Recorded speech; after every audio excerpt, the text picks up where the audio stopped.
Paris is one of the most visited cities in the world, but strangely, it never feels overwhelming. No endless skyscrapers, no walls of glass and steel pressing down on you, no sense of being small inside the city.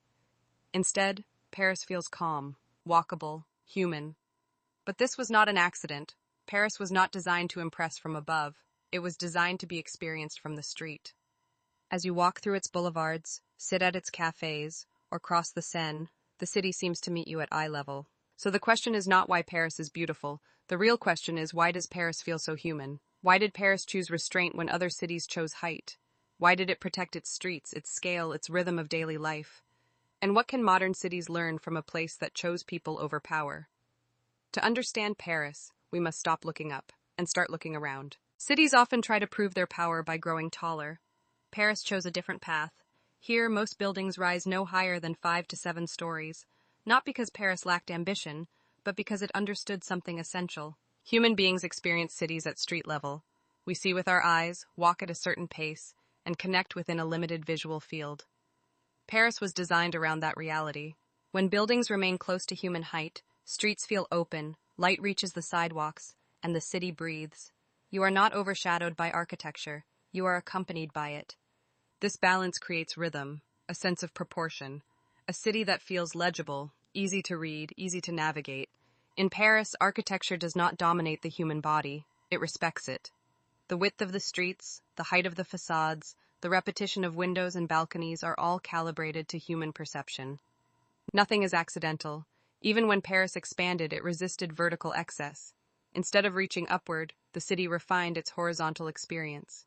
Movement, light, social interaction.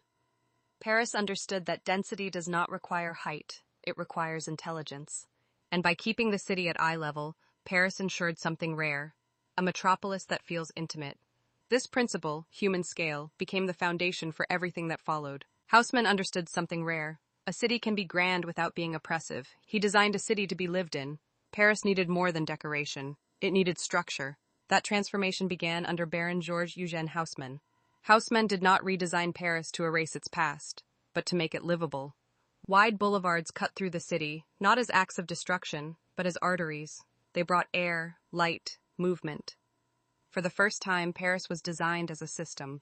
Buildings were aligned, facades followed a unified rhythm, streets were measured, not improvised. This is why Paris feels alive, not because it moves fast, but because it moves with people. Streets are short, intersections are frequent, distances feel manageable. You don't rush through Paris, you move with it.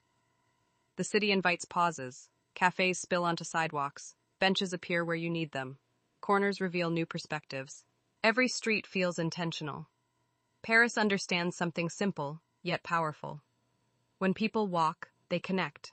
They notice details. They interact. They belong. The scale of the streets matches the pace of the human body. Nothing is too wide to cross. Nothing feels endless. Even the boulevards, wide and grand, remain walkable. Trees soften their scale. Shops activate the ground level. Life stays close to the street. In Paris, architecture does not isolate people. It gathers them. The city does not push you forward. It allows you to linger. And in that lingering, Paris becomes more than a place. It becomes an experience. In Paris, the most important monument is daily life. Paris does the opposite. Here, architecture steps back. Buildings do not shout. They whisper. Facades follow a rhythm. Windows align. Balconies repeat. Not to impress, but to create harmony. No single building tries to dominate the street. Instead, the street becomes the main character. Paris treats architecture as a background for life. Cafes, conversations, footsteps, everyday rituals take center stage. This is not a lack of creativity, it is discipline. By limiting ego in architecture, Paris protects continuity. The city feels cohesive, legible, calm. Even famous architects submit to the rules. Height limits, facade proportions, material consistency. Individual expression exists, but within a shared language. Paris understands that a city is not a collection of icons. It is a collective experience. In Paris, even greatness knows its place. They rise above the city, marking moments in history, symbols of belief, power, and identity. But in Paris, monuments are never allowed to overpower daily life. They are placed carefully, visible but distant, present but not intrusive. You can live your entire routine in Paris without constantly confronting its monuments. They appear at the right moment from the right angle. A glimpse at the end of a street, a silhouette above the rooftops, a reflection in the river.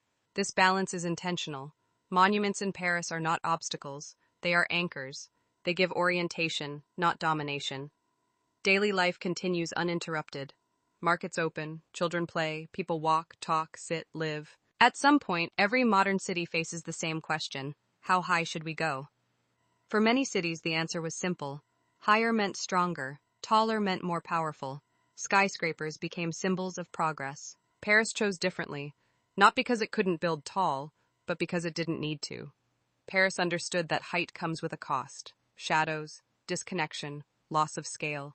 Instead of allowing skyscrapers to rise in its historic core, Paris made a strategic decision. Modernity would be moved, not removed.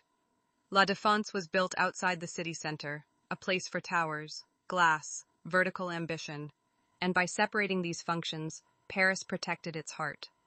The historic city remained intact, its skyline untouched, its human scale preserved. This was not resistance to progress, it was a redefinition of it. Paris proved that a city can be modern without sacrificing identity, that innovation does not require erasure, and that growth does not have to dominate. By saying no to skyscrapers, Paris said yes to continuity, yes to memory, yes to people, yes to living cities. Paris did not reject the future, it simply chose where the future belongs. In Paris, a city that adapts without erasing itself. It is a lesson. They chase efficiency. They chase scale. New York builds upward. London stretches outward. Tokyo embraces density. Each choice reflects a philosophy.